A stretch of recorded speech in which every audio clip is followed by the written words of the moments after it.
De questions orales à l'Assemblée nationale, c'est le ministre de la Sécurité et de la Protection civile, le général Sada Samake, qui était interpellé ce matin par le député Oumar Mariko. En 4e région, la première dame en visite à Ségou aujourd'hui, la présidente de l'ONG Agir, Keita Aminata Maïga, a remis ce matin dans la ville des Balanzans les prix du concours Ségou Ville Propre à valeur du don plus de 10 millions de francs CFA. Présentation dans cette édition du tout nouveau président du Conseil économique, social et culturel, le Dr Boulkassoum Aïdara, compte situer son mandat sur l'ouverture, la transparence, le travail d'équipe et la gestion axée sur les résultats. Voilà pour le sommaire. Bienvenue dans cette édition. Bonsoir à tous. Le comité interministériel a tenu cet après-midi sa 4e session. Les discussions étaient axées sur la relance du secteur privé dans le contexte post-crise. Salimata Dao était sur place. Son reportage. Améliorer le climat des affaires au Mali, c'est l'objectif visé par cette 4e session du comité interministériel. Les acteurs du secteur privé conviés à la rencontre ont pu faire avec les membres du gouvernement l'état de mise en œuvre des recommandations de la 3e session du comité interministériel et de la 11e session du comité mixte. Cette première session de l'année a été mise à profit pour réfléchir sur la relance du secteur privé dans le contexte post-crise. Il ressort de cette rencontre que nous avons entrepris beaucoup de chantiers dans le sens de la réforme du cadre des affaires, l'amélioration du climat, et nous sommes également en phase avec beaucoup de nos collègues au sein du gouvernement. Il y a une volonté manifeste d'accompagner le secteur privé dans son épanouissement et également améliorer notre classement au sein du Doing Business de la Banque mondiale. Le plan d'action 2015 des réformes est en cours d'exécution. Plusieurs réalisations ont déjà été faites. Au niveau des réformes législatives, nous avons réussi tout récemment à faire adopter la loi sur le bureau d'information et sur le crédit au niveau du Conseil des ministres, tout comme le projet de loi sur le capital minimum de la SARL. Et également, nous sommes en train de travailler pour que, au niveau des services administratifs, nous puissions fluidifier la délivrance des permis de construire, que le guichet unique qui était à un moment pratiquement à l'arrêt puisse redémarrer. La 4e session du comité interministériel tenue à la primature a été organisée en prélude à la 12e session du comité mixte de suivi des réformes du climat des affaires. Place de la République, séance de questions orales. C'est le ministre de la Sécurité et de la Protection civile, le général Sada Samake, qui répondait ce matin aux questions du député Oumar Mariko sur les problèmes de sécurité. Mamari Kone nous donne plus de détails. Il y a eu d'autres plénières ici, Monsieur le Président. 13 jours après la séance de questions d'actualité, les problèmes de sécurité s'invitent à l'Assemblée nationale. À travers cette session de questions orales adressées au ministre de la Sécurité et de la Protection civile, le député Oumar Mariko veut avoir des réponses à un certain nombre de questions. Moins d'un mois après notre interpellation, vous avez radié le secrétaire général du syndicat national de la police, M. Youssouf Fofana, de l'effectif de la police. Quels en sont les supports juridiques ? Vous dites dans la décision de radiation numéro 2014-38-69 que l'adjudant de police est licencié du cadre de la police pour abandon des postes depuis le 19 juillet 2013. Il se trouve que le même agent écopait une suspension de tout service depuis le 17 juillet 2013. Peut-on radier un syndicaliste pour abandon des postes alors qu'il est en suspension de service prononcée par vous-même ? Courant 2014, M. Nakate, commerçant de véhicules, a accompli les formalités de dédouanement de la BM X6. Au moment de sortir le véhicule, il s'est rendu compte que la police l'avait sorti et remis au directeur national, M. Amidou Kansai, arguant qu'il s'agit de voitures volées. Cette attitude du directeur national est-elle conforme à la réglementation policière en matière de vol? S'agissant des affaires se rapportant au secrétaire général la section syndicale de la police nationale et du vol présumé de voitures, je voudrais dès à présent faire remarquer à l'honorable Oumar Mariko que la justice étant saisie, je ne puis au nom du principe constitutionnel de séparation des pouvoirs en discuter ici. L'élu de Kolonjeba a voulu également savoir le cœur net sur l'affaire des élèves commissaires. Certains fonctionnaires de la police nationale, suivant le décret 20-13-028 du 9 janvier 2013, ont été nommés en qualité d'élèves commissaires pour suivre une formation à l'École nationale de police. Le dit décret A, sur requête du syndicat national des commissaires de police, était annulé par la Cour suprême avant que celle-ci n'en reconnaisse le bien fondé par arrêt numéro 217 du 7 août 2014. Monsieur le Président, force devant rester à la loi, mon département tirait toutes les conséquences des droits de cet arrêt. Comme lors de la séance des questions d'actualité, le ministre de la Sécurité intérieure et de la Protection civile a rappelé les prix d'obtention du passeport et de la carte d'identité qui sont de 50 000 et 1 700 francs CFA. Le député Omar Marco est revenu à la charge en voulant savoir davantage sur les moyens financiers mis à la disposition des patrouilles de grande envergure ainsi que la non-application de certaines décisions de mutation. En visitant dans notre pays, la délégation des parlementaires allemands est venue transmettre les salutations du Bundestag allemand aux élus de Bagdadi. Occasion pour la vice-présidente du Parlement allemand de réitérer l'engagement de son pays à soutenir le Mali dans son développement. Restons dans la salle Modibo Keïta. Les députés autorisent le gouvernement à ratifier l'accord de prêt signé le 14 novembre 2014 avec la Banque ouest-africaine de développement. Le montant du prêt, qui s'élève à 27 milliards de francs CFA, permettra de fournir de l'électricité à 1200 abonnés supplémentaires dans certaines localités du pays. Notez qu'auparavant, les élus de la nation avaient rejeté la demande de levée de l'immunité parlementaire du député Mamadou Awa Gassama, élu à Yelimane. Le compte rendu de Bourama Traoui. Le député Mamadou Awa Gassama reste impoursuivable devant la justice. En tout cas, pas pour l'instant. La demande de levée de son immunité parlementaire est rejetée. C'est la conclusion de la commission ad hoc mise en place pour étudier la question. L'élu à Yelimane est mis en cause de 2 procédures pour des infractions présumées de faux et usage de faux en écriture, de dépossession frauduleuse de la chose d'autrui et d'escroquerie. Au regard du caractère infondé des informations contenues dans le dossier, à partir de l'audition des personnes ressources et du désistement d'action d'un plaignant, la commission estime que les 2 poursuites envisagées contre le député Mahamadou Awa Gassama sont non fondées. De tout ce qui précède, la commission ad hoc demande à l'Assemblée nationale de ne pas réserver une suite favorable à la demande de levée de l'immunité parlementaire du député Mahamadou Awa Gassama. La commission ad hoc de l'Assemblée nationale sous la même longueur d'onde.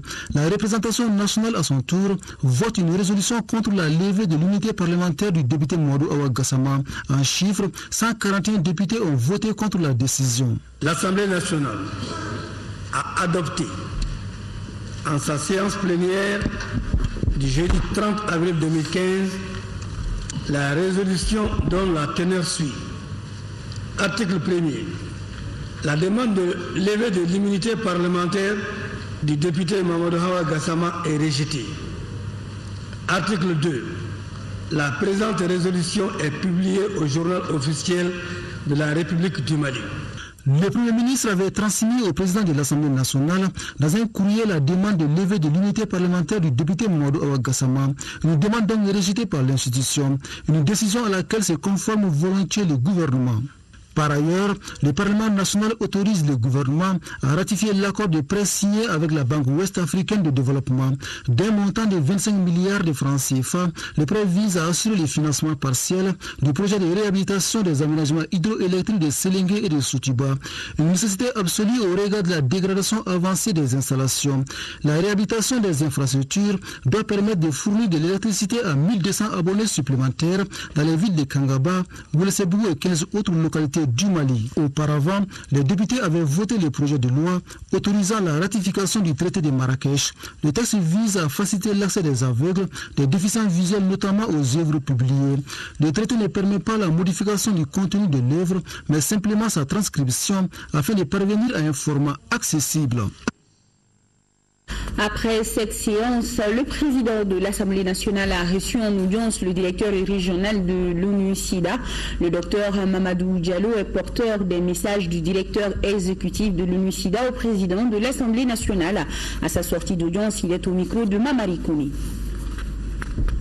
Est un message de satisfaction. M. Sidibé aurait souhaité que nous exprimions la satisfaction de l'ONU-SIDA aux élus du peuple malien, au gouvernement du Mali, sur les progrès que ce pays a réalisés dans le cadre de la lutte contre le sida. En dépit d'un environnement national difficile, avec beaucoup de priorités, qui inclut les priorités en matière de sécurité et de paix, le Mali continue de consacrer des ressources importantes à la lutte contre le sida. Et j'ai rappelé au président de l'Assemblée nationale que à la fois l'Assemblée et le gouvernement ont maintenu une ligne de financement au Haut Conseil national de lutte contre le sida, dont le montant n'a jamais baissé pendant toutes ces années, en dépit des difficultés d'arbitrage budgétaire que le gouvernement connaît. Deuxième motif de satisfaction, c'est qu'il y a des progrès réels dans la lutte contre le sida. La plupart des Maliens et des Maliennes qui souffrent de cette maladie et qui ont besoin de traitement sont sous traitement, avec des ressources à la fois du gouvernement du Mali et des ressources mobilisées par le Mali auprès de ses partenaires au développement. Et le Mali est aussi sur la bonne trajectoire pour être l'un des premiers pays à réaliser le pari de la disparition de la transmission mère-enfant de cette maladie avec l'avènement d'une nouvelle génération d'enfants maliens sans sida. Donc sur tous ces aspects, nous avons tenu à voir le président de l'Assemblée nationale et au nom de l'ONU-SIDA à lui exprimer, à lui personnellement, aux élus du peuple malien que sont les députés, au gouvernement du Mali, les satisfactions de l'ONU-SIDA sur ces progrès-là. Pour rappel, Dr Diallo a été représentant résident de l'UNFPA au Mali, toujours à l'Assemblée nationale. La Commission défense et de sécurité a préparé une séance de présentation. Elle portait sur un outil de guerre hautement perfectionné. Il s'agit de l'hélicoptère La Gazelle. Selon le président de la Commission, Karim Keïta, La Gazelle répond aujourd'hui aux besoins de l'armée de l'air dans le combat engagé par les autorités contre le terrorisme. Là-dessus, je vous propose de l'écouter. La présentation à laquelle vous avez assisté ce matin fait suite à notre visite au Salon des Forces Spéciales Françaises, où nous avons rencontré un certain nombre d'entreprises qui s'occupent de mettre en condition, en état, les anciennes gazelles, donc les anciens hélicoptères d'attaque français, à des prix qui sont plus ou moins compétitifs, en tout cas pour certains pays comme nous, qui n'avons pas beaucoup de moyens. Aujourd'hui, le Mali a besoin du vecteur aérien. L'armée de l'air n'existe que de nom, parce que nous n'avons plus de vecteur aérien. Et aujourd'hui, avec la lutte contre le terrorisme et la volonté politique de doter le Mali de forces spéciales, il ne peut y avoir de forces spéciales sans vecteur aérien. D'ailleurs, de manière générale, il ne peut y avoir d'armée sans vecteur aérien. Est-ce que nous avons les ressources humaines efficaces pour ça? Les ressources humaines, oui, mais les ressources humaines peuvent toujours être formées. Si nous avons des pilotes qui ont été formés, que ce soit sur des hélicoptères américains, des hélicoptères soviétiques, on peut les reformer sur des hélicoptères français. Oui, c'est juste une question de formation. Ça veut dire que nous allons avoir des gazelles dans peu de temps pour l'armée malienne? Je ne peux pas vous dire cela. La décision ne nous revient pas. La décision revient au ministère de la Défense. Nous pouvons quelque part orienter et les aider en leur amenant cette solution. Nous nous sommes retrouvés au Salon des Forces Spéciales. Nous pensons que c'est une bonne solution. Nous venons donc la présenter aux hautes autorités qui interviennent. Et nous avons ce communiqué de l'Assemblée nationale. L'Assemblée nationale du Mali a appris avec consternation et profonde tristesse le naufrage le 19 avril dernier d'un chalutier d'infortune dans la Méditerranée au large de la Libye. L'accident s'est soldé par la mort par noyade de 450 personnes sur les 700 occupants du navire, dont 196 Maliens, d'après les derniers chiffres communiqués par le ministère des Maliens vient de l'extérieur.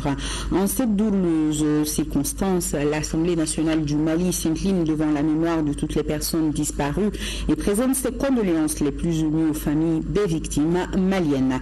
Face à une telle situation qui endeuille le Mali et l'Afrique, l'Assemblée nationale se tient résolument auprès du président de la République, du gouvernement et de l'ensemble des Maliennes et Maliens pour toute initiative en faveur d'un soutien multiforme aux familles maliennes endeuillées par la disparition brutale de leurs proches. Elle exhorte le gouvernement malien à se joindre aux autres décideurs africains et du monde en vue de prendre des initiatives et des mesures rapides et efficaces pour éradiquer les activités de passeurs clandestins aux motivations purement mercantiles et criminelles.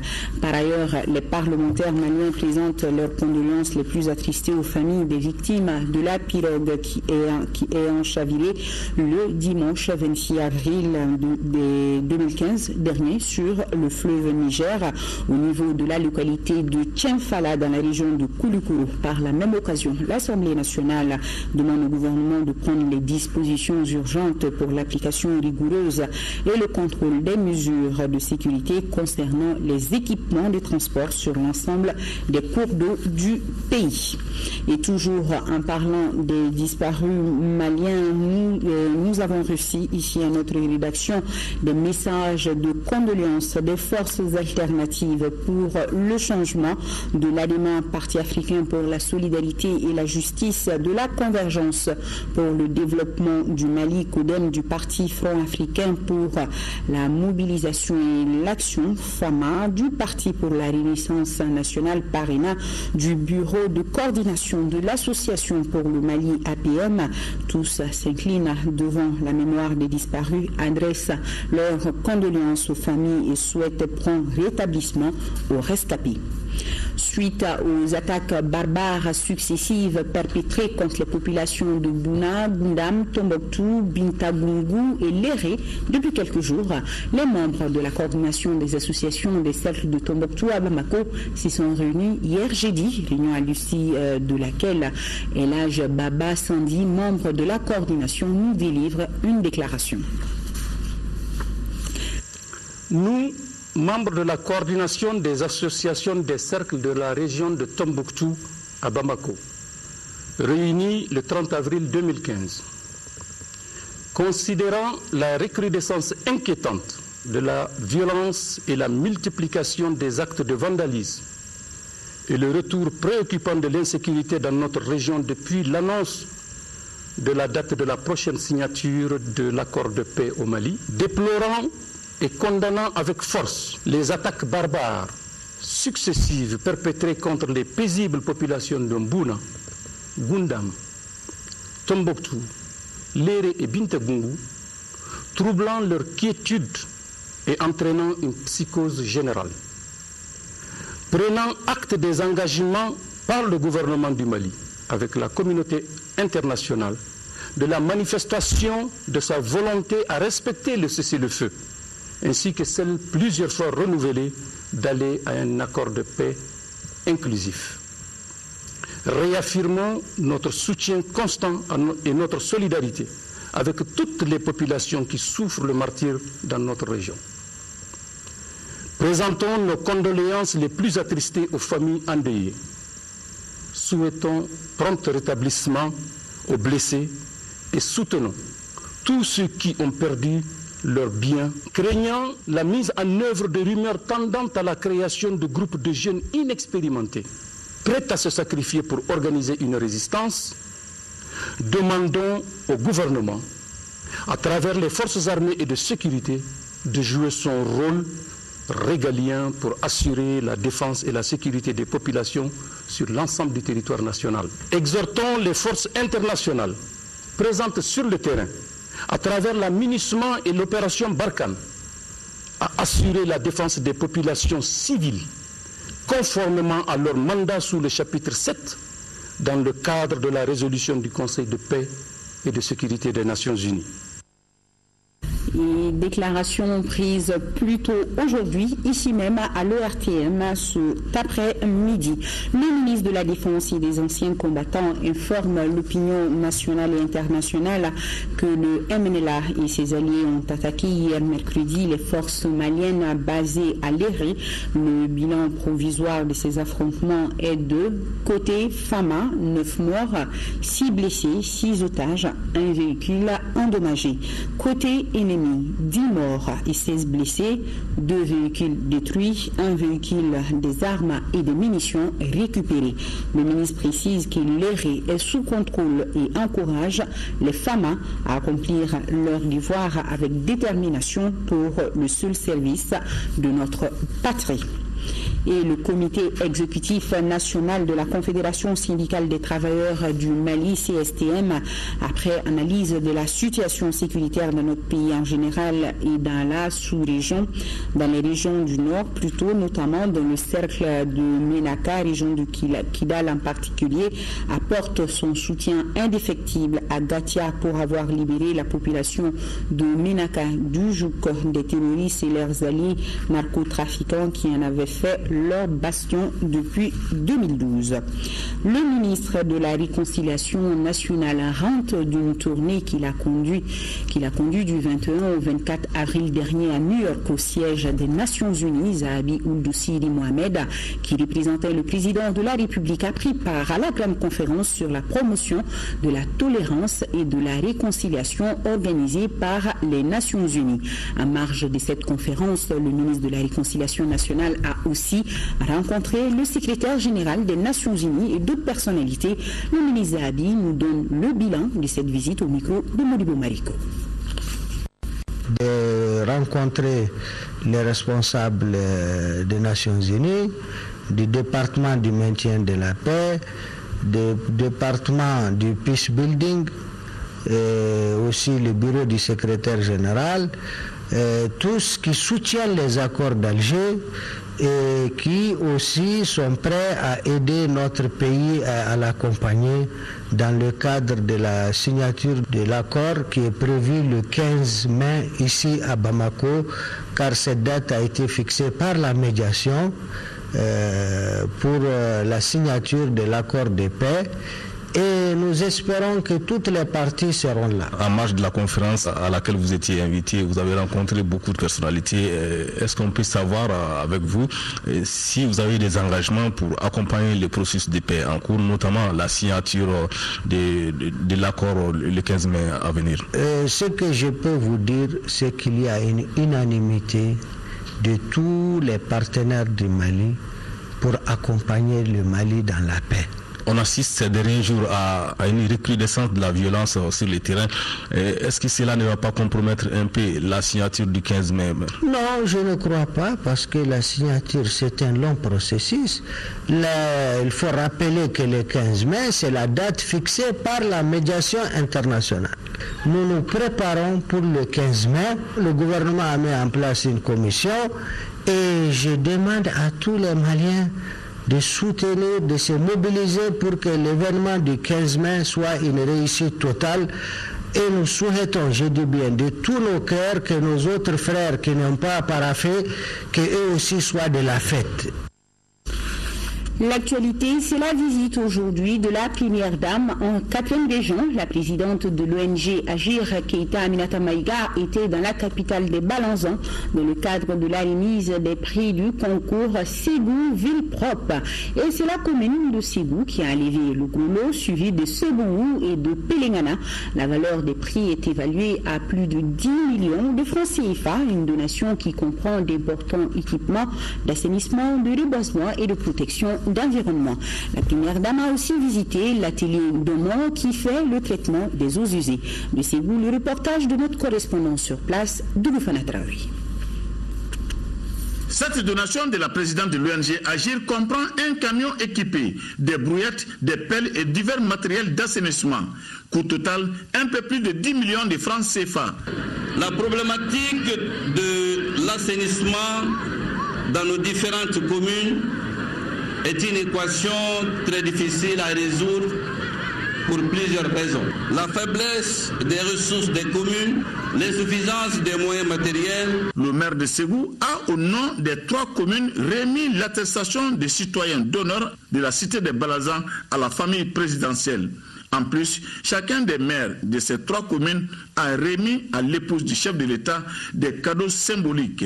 Ainsi, le gouverneur a proclamé les résultats du concours de Ségou ville propre. Ségou est première, suivi de Sébougou et Pelengana est 3e. Le niveau de changement, de comportement et d'adoption de bonnes pratiques d'hygiène et d'assainissement par les populations, y compris les conditions de parcage des animaux à l'intérieur des concessions. Keita Aminata Maïga a remis aux différents lauréats du concours leur prix. Ségou a eu le camion moderne, Sébougou 100 brouillettes et Pelengana 50 brouillettes. En plus, chaque prix est accompagné d'importants matériels d'assainissement, de reboisement et de protection.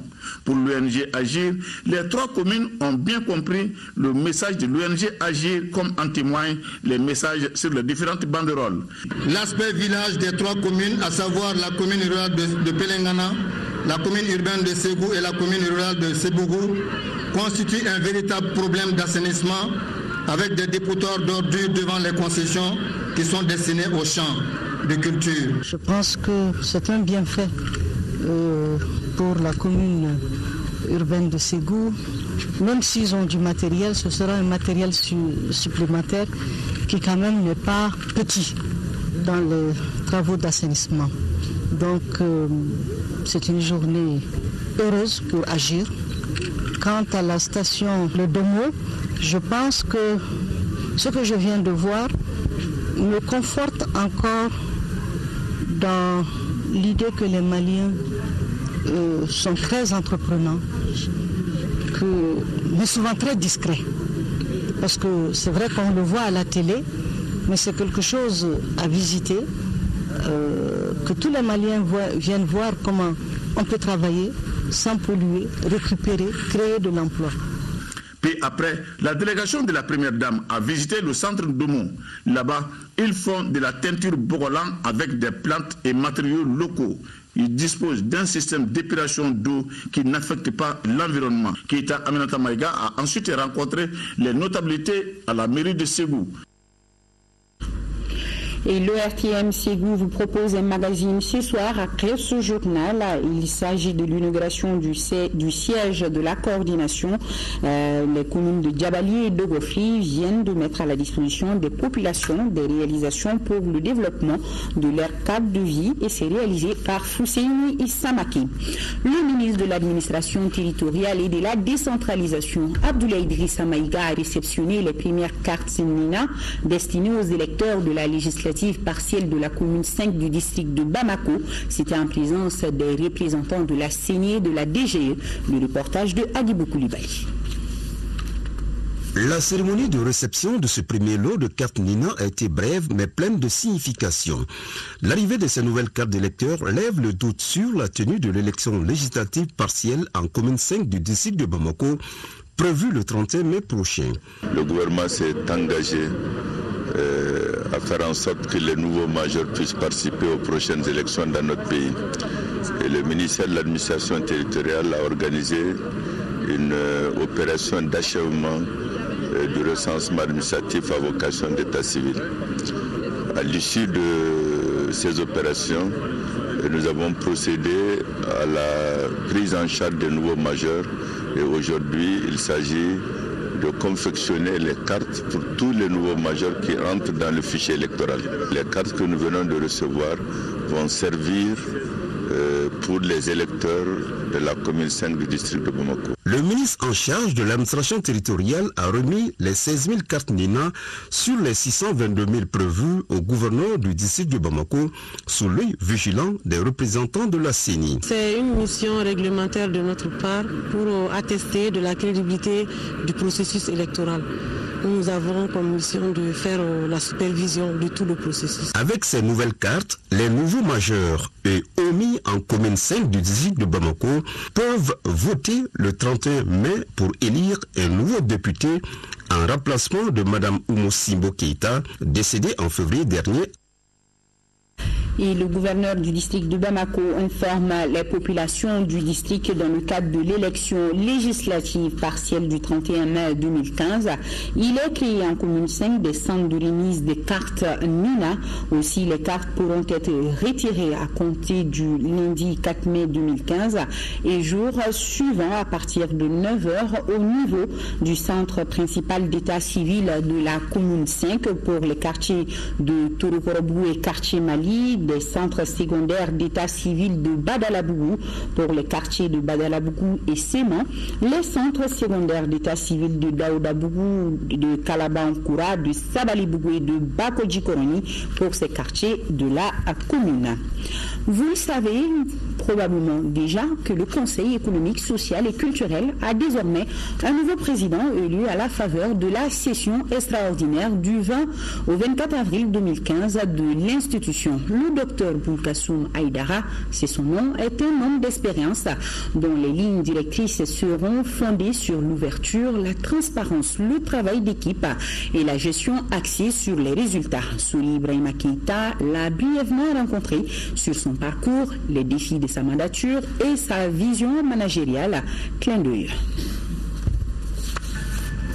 Conseil économique, social et culturel. Le local épouse un nouveau visage et les symboles de l'État, une nouvelle ère. Et voilà un nouveau président, le 5e de l'institution, Dr Boulkassoum Aïdara, ce septuagénaire qui affiche l'ambition de contribuer à l'édification nationale en accompagnant le président de la République. Vous savez qu'à plus de 70 ans, quand on veut servir son pays, quand on veut accompagner le président de la République, l'âge ne compte pas. Le natif de Sansandeng en 4e région est docteur en pharmacie de l'université de Montpellier en France. Lui qui a exercé la profession pendant 40 ans se trouve aujourd'hui un nouveau job de vocation. Pour moi, en tout cas, c'est une occasion que j'aimerais saisir pour laisser une marque dans l'édification de mon pays. Maître de conférence à la FM Post de Bamako, il a été aussi directeur général de la société Africa Lab Mali SA, ce pendant 18 ans. D'où sa tendance pour des critères apolitiques dans la gestion. Seule la compétence, et l'assiduité et l'esprit des responsabilités qui vont dominer ma collaboration. C'est-à-dire qu'il n'y aura pas de couleur politique.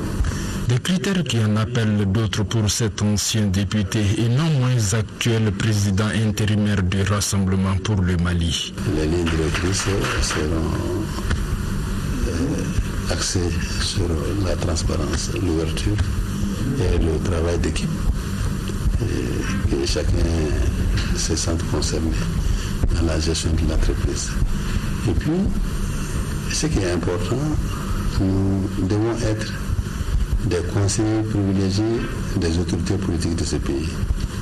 Il nous appartient à nous d'aller aux populations, de recenser leurs préoccupations, leurs attentes et faire des propositions concrètes au gouvernement en vue de les solutionner. Pour ce chef de famille, père de 9 enfants, le salut du bateau Mali réside dans la lutte commune pour un Mali uni. Il faut que le peuple malien, l'ensemble du peuple malien soit uni comme un seul homme. C'est dans cette union sacrée, derrière les autorités politiques, notamment le président de la République, le gouvernement, etc., que nous pouvons avoir le respect de la communauté internationale. Convaincu que la patience reste un viatique infaillible pour parvenir à tout objectif, le président Aïdara sait que la marche du jour, celle du sage, c'est comme la marche sur des œufs. On ne se précipite que lentement.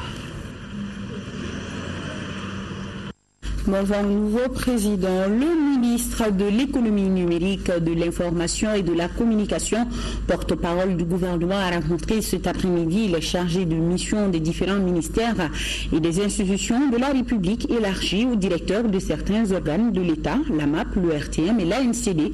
Le ministre Maïga a demandé à ses interlocuteurs une collaboration gouvernementale et pour ce faire, le document relatif à la communication gouvernementale est terminé et sera soumis très bientôt à l'appréciation du gouvernement pour adoption. Le chef du département de la communication a aussi insisté sur le rôle des langues nationales dans la mise en œuvre de la politique gouvernementale. Nous l'écoutons au micro de Mohamed Diarra.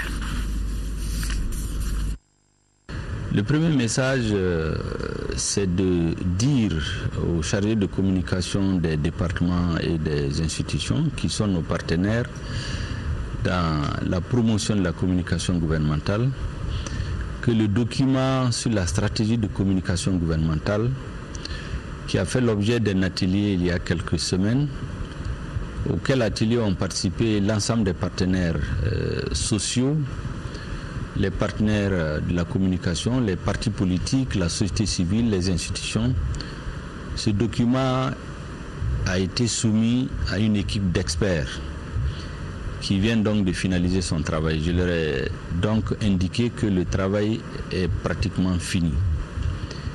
Il sera donc soumis à l'appréciation du cabinet et dans quelques 2 à 3 semaines maximum, ce travail va être communiqué au gouvernement pour examen à l'effet de son adoption pour que nous puissions disposer d'un outil de pilotage éclairé en matière de communication gouvernementale, qui sera un outil partagé par l'ensemble des composantes de notre société. Je leur ai indiqué qu'il est important qu'ils contribuent rapidement à l'adoption de ce dossier dans les réunions interministérielles qui vont être certainement convoquées. Le deuxième message que j'ai tenu à faire passer auprès des chargés de communication et surtout auprès des organes de presse de l'État, c'est de dire que nous sommes à une phase délicate de l'histoire de notre pays, où la communication doit être un élément essentiel de l'action gouvernementale. Nos populations doivent comprendre, doivent savoir ce que fait les gouvernants à leur nom. Et pour que cela soit, il faut d'abord qu'au niveau institutionnel, les institutions représentatives, les institutions élues, le président de la République, le Premier ministre, désigné par le président de la République, donc chef du gouvernement, le président de l'Assemblée, lorsqu'ils ont des communications à faire, il est souhaitable, fortement souhaitable, que ces communications ne fassent l'objet d'aucune censure. Et généralement, c'est des communications concises. Et il est bon que le message tel que ces hautes autorités veulent l'adresser aux populations, qu'il soit transmis comme ils le souhaitent. Au-delà des 3 institutions, nous avons les autres institutions constitutionnelles. Vous avez la Cour constitutionnelle, vous avez le Conseil économique et social et d'autres institutions qui n'interviennent pas souvent dans les médias. Les quelques rares fois où ils interviennent, il est souhaitable que leur message aussi soit transmis autant que faire se peut, sans ce que les journalistes appellent le traitement. Par rapport au ministre maintenant, j'ai seulement souhaité qu'il y ait une collaboration étroite entre les chargés de communication des ministres et les journalistes de l'ORTM qui sont chargés des reportages. Étant entendu qu'ils doivent se dire qu'ils sont tous au service de l'État, et chacun dans son rôle. J'ai aussi souhaité que l'Agence nationale de communication pour le développement, qui est un instrument de l'État malien pour la promotion de la communication pour le développement, soit un partenaire privilégié des différents ministères. Et enfin, le troisième message que j'ai tenu à faire passer, c'est de mettre désormais les langues nationales au centre de la communication gouvernementale, la communication institutionnelle. J'ai indiqué aux journalistes que notre population, la population de notre pays, en réalité n'est pas informée de ce que disent et ce que font les gouvernants qu'elle a élus.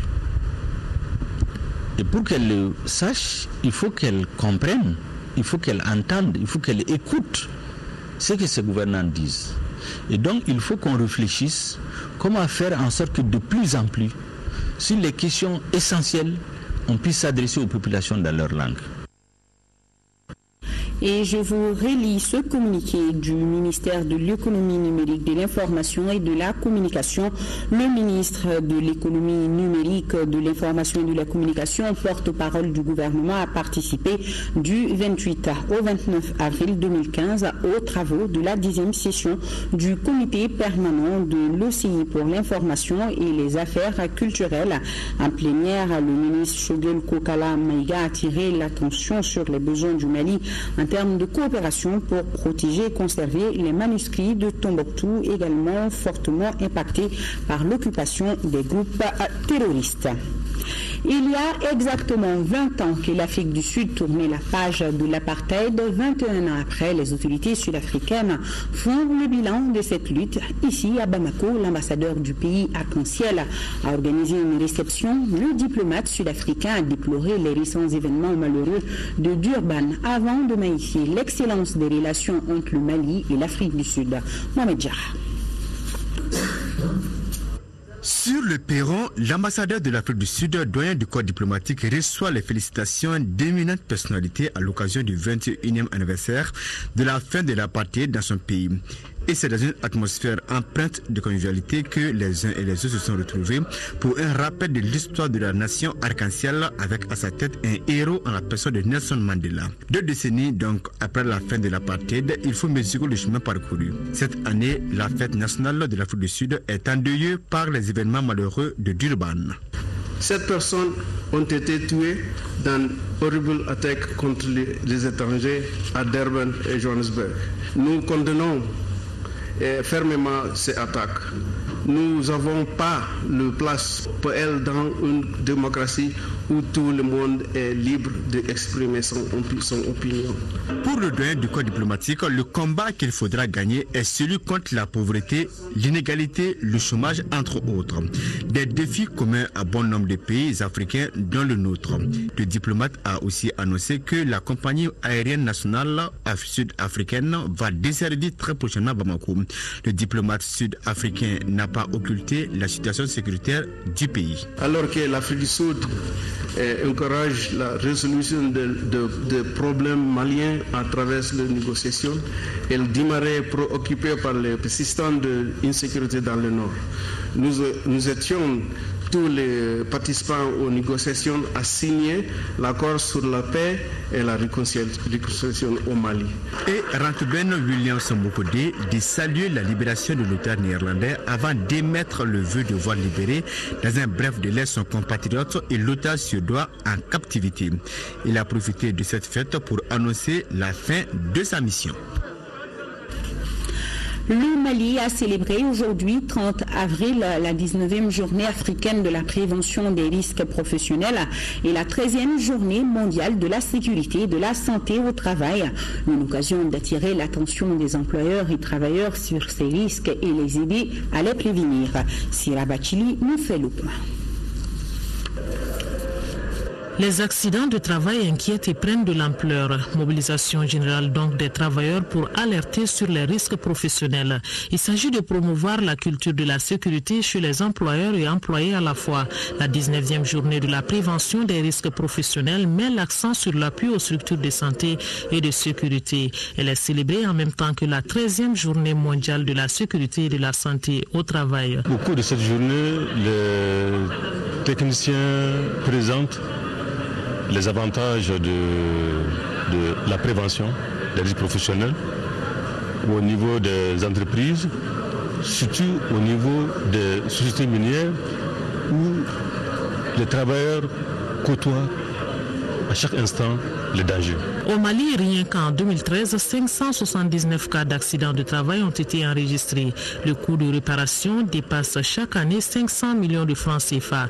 Une précision, ces chiffres ne concernent que le service de réparation des accidents de travail et des maladies professionnelles de l'Institut national de prévoyance sociale. Ces chiffres sont sous-évalués. Parce que le dispositif des accidents de travail et des maladies professionnelles et leur enregistrement qui a été mis en place au Mali ne tient en compte que des travailleurs du secteur privé. Parce que ce sont ces travailleurs du secteur privé qui sont des affiliés de l'INPS. Alors qu'on sait bien qu'il y a d'autres travailleurs. En ma qualité de responsable de tutelle de la sécurité sociale, je voudrais ici joindre ma voix à l'amplification de cette campagne, tant la pertinence des accidents de travail et des pathologies professionnelles s'impose aujourd'hui aux différents acteurs de la promotion de la santé et de la sécurité au travail.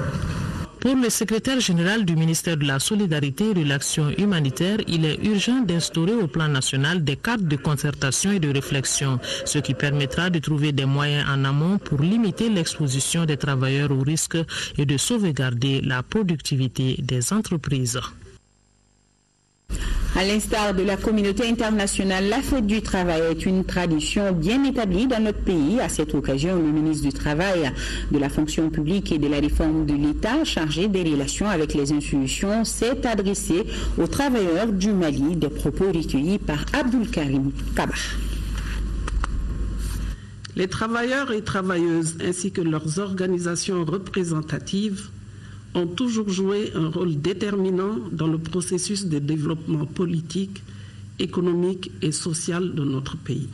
La mise en œuvre des plateformes de revendication ayant fait l'objet de protocoles d'accord conclus avec l'Union nationale des travailleurs du Mali le 28 octobre 2014 et avec la Confédération syndicale des travailleurs du Mali le 13 mars 2015, sera poursuivi par le gouvernement avec détermination.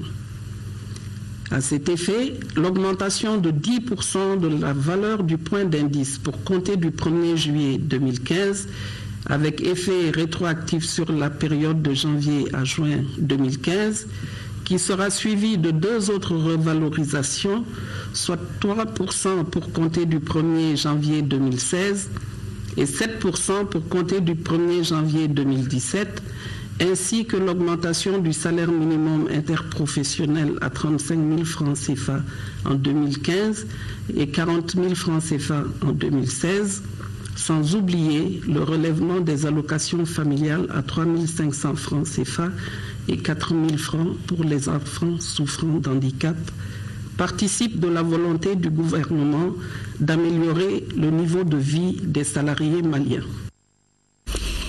Et le ministre du Travail, de la fonction publique et de la réforme de l'État communique en application des dispositions de la loi numéro 5040 du 22 juillet 2005 relative aux fêtes légales en République du Mali, la journée du vendredi 1er mai 2015, fête du travail, est chômée et payée sur toute l'étendue du territoire national. Arrêtons-nous un instant sur le militantisme malien, cas de l'UNPM. Dans ce dossier traité par Fanta Sangaré, on jette un regard rétrospectif sur les 25 ans de syndicalisme, bilan et perspective de ces hommes et femmes qui ont joué un rôle capital dans la construction nationale. Le 1er mai, Journée internationale du travail, peut être considérée comme une date importante pour la lutte démocratique en Afrique et au Mali en particulier. Il s'agit là d'une date repère qui a beaucoup inspiré les syndicalistes pour une lutte politique au Mali en mai 1990. Il faut peut-être remonter jusqu'à 1971 lorsque on a arrêté un groupe d'enseignants qui protestaient contre la dissolution du bureau démocratiquement mis en place à l'issue du 3e congrès de l'UNTM. Même pour créer un syndicat, on n'en avait pas le droit. C'est pourquoi il n'y avait qu'une seule centrale. Au Conseil central extraordinaire de l'UNTM de mai 1990, c'est le SNEC qui a demandé officiellement au Congrès qu'il soit retiré de notre Constitution l'article 5 qui faisait de l'UDPM un parti constitutionnel.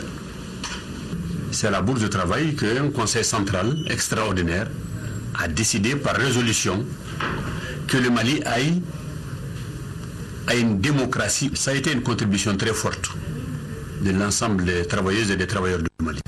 25 ans après, quel bilan? le mouvement syndical a été complètement affaibli, démantelé par ceux-là même qui se sont appuyés sur la centrale pour aboutir à l'avènement de la démocratie dans notre pays. Il n'y a pas eu de réponse, il n'y a pas eu aussi des attitudes dont nous devrions nous attendre. Pour le renforcement de la démocratie, la paix et la cohésion sociale dans notre pays, quel a été le rôle des syndicats? Les constats, et tout dernièrement, vous avez vu avec les événements de mars 2012, et c'est au niveau de l'UNTM que certains ont couru pour venir vraiment prendre contact et voir comment il faut gérer la question. C'est également au niveau de la CSM que d'autres ont couru pour encore être à ce niveau. Le fait que nous soyons ici au siège de la PDF est un énorme acquis. Avant, on n'avait pas la possibilité de créer d'autres associations de femmes. De par le Mali, même dans les villages les plus profonds, l'idée du pluralisme politique s'est installée. Il y a eu beaucoup de changements positifs par rapport à la masse salariale. Le niveau a un peu monté et puis le niveau de vie des Maliens a un peu changé. Au-delà des différents thèmes pour la fête du travail, les syndicalistes sont interpellés par rapport aux problèmes du Nord. Je crois que nous sommes beaucoup interpellés par rapport à des questions de la paix au Mali. Je crois que c'est l'élément fondamental aujourd'hui.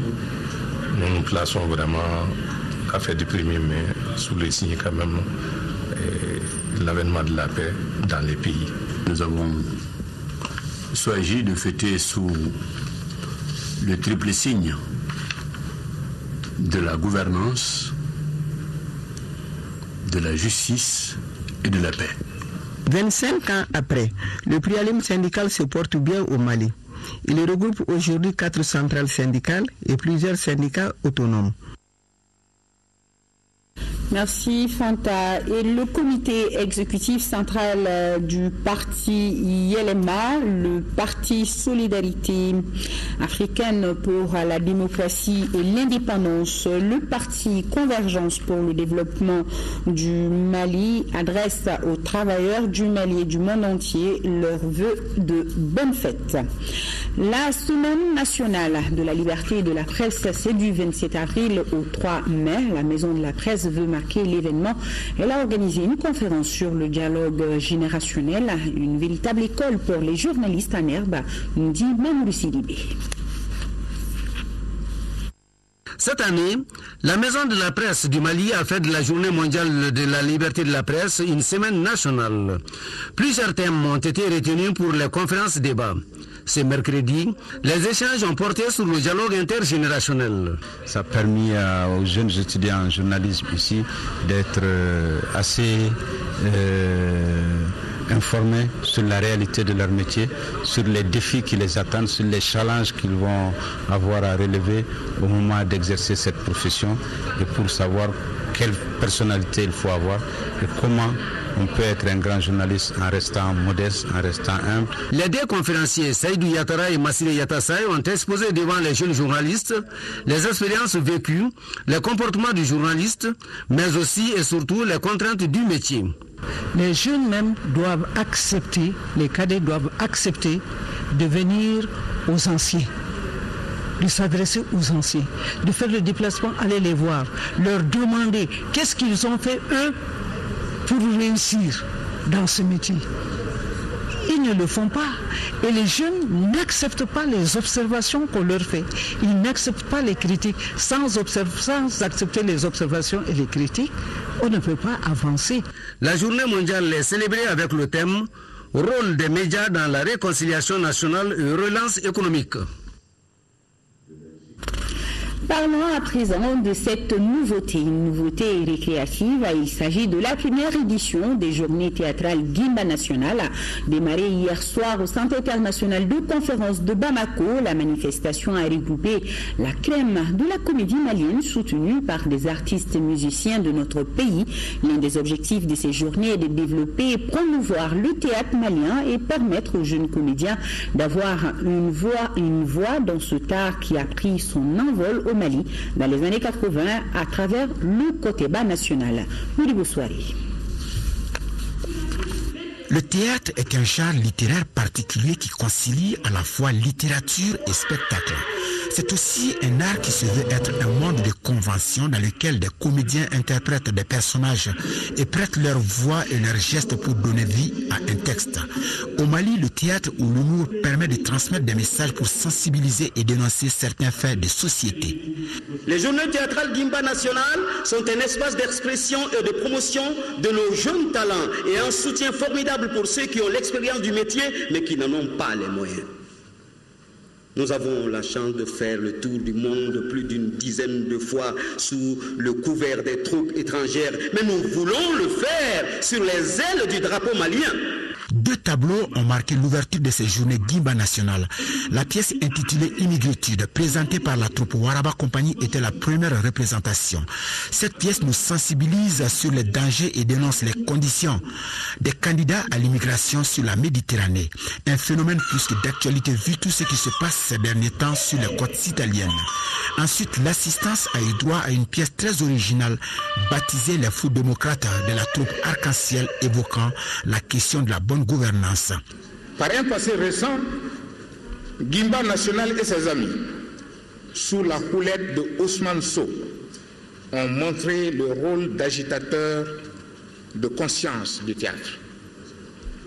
Il nous appartient aujourd'hui de réaffirmer cette mission du théâtre pour que les autres de la nation trouvent un répondant et un vecteur dans chaque décideur, de créer les conditions pour un théâtre au service de la nation. Au programme de ces journées théâtrales Guimba National, des conférences débats, des prestations théâtrales et musicales, des concours et bien d'autres activités. Les spectacles auront pour cadre le CICB, Magic Cinéma, le Palais Lakitou de Bamako et le stade Omnisport Modibo Keïta pour le concert de clôture. Un spectacle sanctionné par la remise du trophée Guimba National à la meilleure troupe théâtrale. Voilà une soirée qui n'a pas manqué de faire rire aux éclats le public présent. Bon vent à Guimba. Le FAFPA, Fonds d'appui à la formation et à l'apprentissage. Ambition en 2015 de réaliser 400 projets structurants et 105 plans de formation. Ce sont des chiffres qui sortent du plan opérationnel 2015 du Fonds. Ce plan a été discuté à Ségou lors d'une rencontre. Qu'en décide là? C'est sous le signe du renouveau de la formation professionnelle au Mali que le FAPA, Fonds d'appui à la formation et à l'apprentissage, place son plan opérationnel 2015.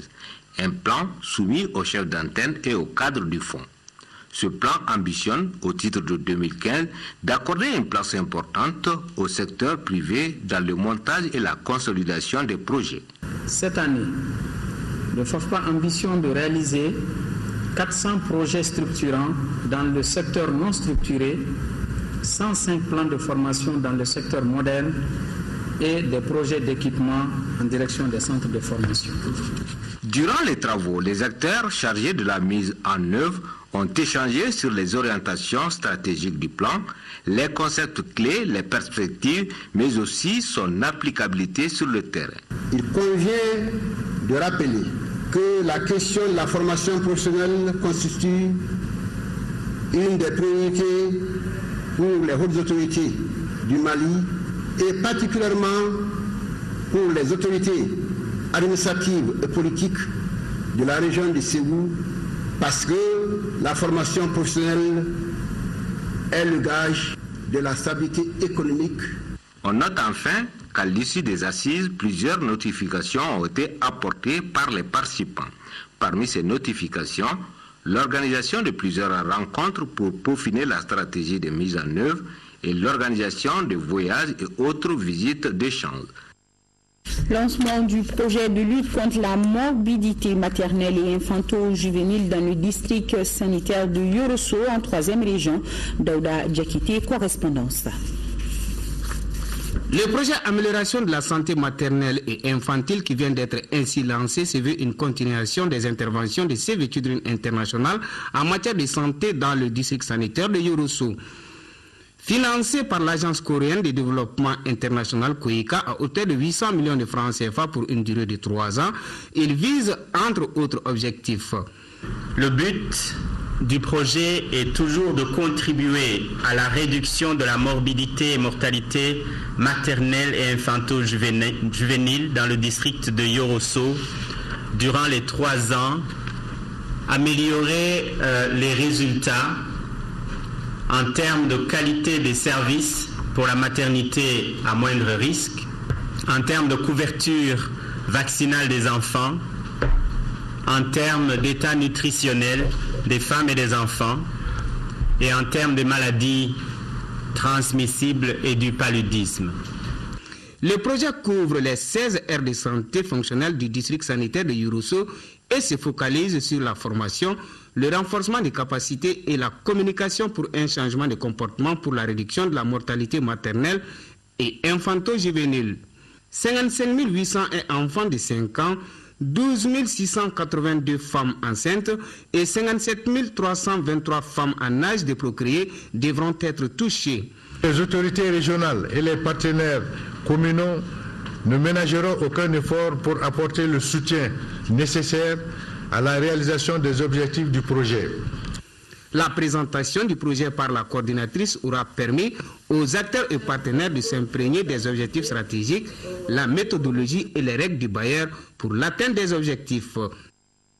À Kaya, le CESCOM de Koumeluo a été inauguré dimanche dernier, quand Soutou Kanouté nous en parle. La construction de ce CESCOM à Koumeloulou a été possible grâce aux efforts conjugués de l'association communautaire des ressortissants de Koumeloulou en France, des personnes de bonne volonté, des compatriotes installés à Bamako ou ailleurs en Afrique. Sa construction a coûté à la communauté plus de 100 millions de francs CFA. Nous sommes obligés de vivre dans des conditions difficiles afin de pouvoir économiser pour faire face à nos obligations. Nous n'avons pas de secret financier pour nos projets.